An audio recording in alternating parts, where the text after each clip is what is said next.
Welcome, dear listener. You're safe now, and it's time to drift away into a slower world. A world of candlelight and ancient stone, where silk rustled softly through palace halls, and kings and queens, far removed from the chaos of today, prepared for slumber in ways long forgotten. Tonight, we'll travel gently through history to explore how royalty once slept.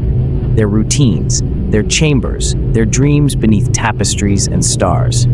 There will be no battles here, no thrones to defend. Just pillows, beds, moonlight, and the quiet human need for rest. So make yourself comfortable, let your breathing slow, and let's step softly into a sleeping world of kings and queens. Let's begin in the stillness of the royal bedchamber. Not the cold, empty halls of a museum, but as they truly were, long ago, lived in quiet and full of nighttime rituals. Kings and queens seldom slept alone, not always because of love or passion, but for warmth, status, or security. In medieval castles, thick stone walls meant icy winters.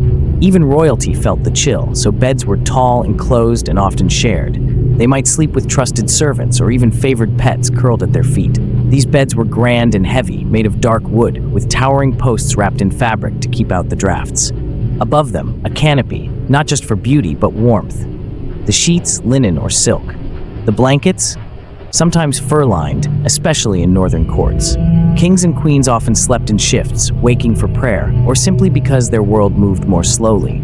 Time didn't always march forward then, it wandered. Before sleeping, there were rituals. Royalty didn't simply fall into bed. There were steps and customs. A servant might undress the king or queen, carefully removing layers of brocade silk or lace.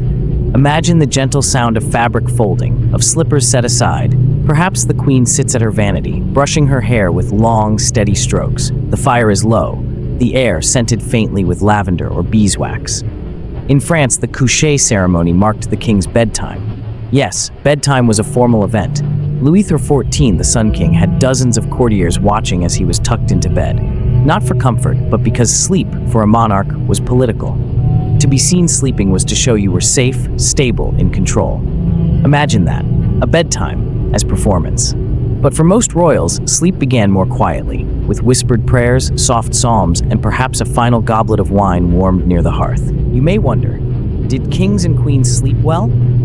It depends. Many practiced what we'd now call segmented sleep. They'd sleep in 2 shifts, waking around midnight for a time, then sleeping again until dawn. During the midnight hours, some would read scripture, others would write letters, take a walk through candlelit halls, or simply sit by the window, listening to the stillness. It was a quieter, slower world.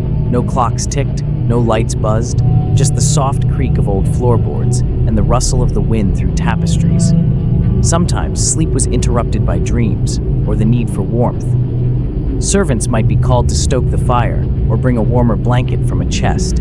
And yet, there was peace in these hours. The world outside the palace was silent, only the stars remained awake. Sleep for royalty was deeply tied to culture and era. In Tudor England, Henry VIII's bed was famously large, nearly 7 feet wide, not just for comfort, but display. It was said he sweated heavily at night and preferred layers of coverlets and featherbeds to stay comfortable. Queen Elizabeth I, his daughter, preferred to sleep alone, fiercely protective of her privacy. Her bedchamber was her sanctuary, draped in velvet, guarded by ladies-in-waiting. In the East, the Ottoman sultans slept in opulent divans, surrounded by delicate lattice screens and scent-filled cushions. And in China, empresses of the Forbidden City slept beneath painted ceilings, their dreams guarded by silent eunuchs outside their doors. Sleep was never just sleep, it was a symbol, a space where power rested, literally, and so it was made to feel like a throne. Even royalty longed for companionship at night, and often they found it not in humans, but animals. Many kings and queens slept with beloved dogs. Mary, Queen of Scots, had a small lapdog who stayed with her even in the darkest moments. In Versailles, tiny spaniels with ribboned ears padded softly across silken floors, often curled in bed with noblewomen. Cats, too, had their place, keeping mice away from pantries, and sometimes curling near the foot of the royal bed. They didn't need permission. They offered comfort without words. Imagine the gentle weight of a sleepy hound, the warmth of fur beside your feet, the rhythmic breath of a creature who knew nothing of crowns. Let's pause now and just listen.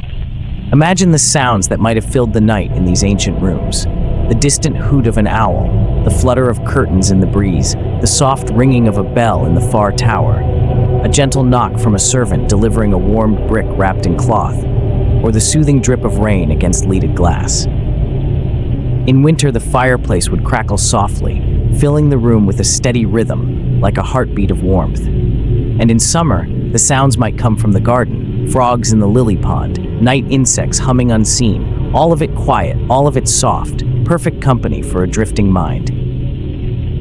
And now, dear listener, you know the truth. For all their power, their wealth, their crowns of gold and kingdoms vast, kings and queens were just like you. When night fell and dreams took hold, they longed for softness, they wanted peace. They found comfort in silence, in warmth, in breath, in sleep. As you lie there now, wrapped in your own quiet, you are not so far from them. You share in the oldest ritual of all, the simple, silent, sacred act of drifting off. So let the weight of the day melt from your shoulders. Let your thoughts slow. There is nothing more to do, nowhere else to be. Just here, just rest. The world will wait. Sleep well, sleep deep, and may your dreams be royal.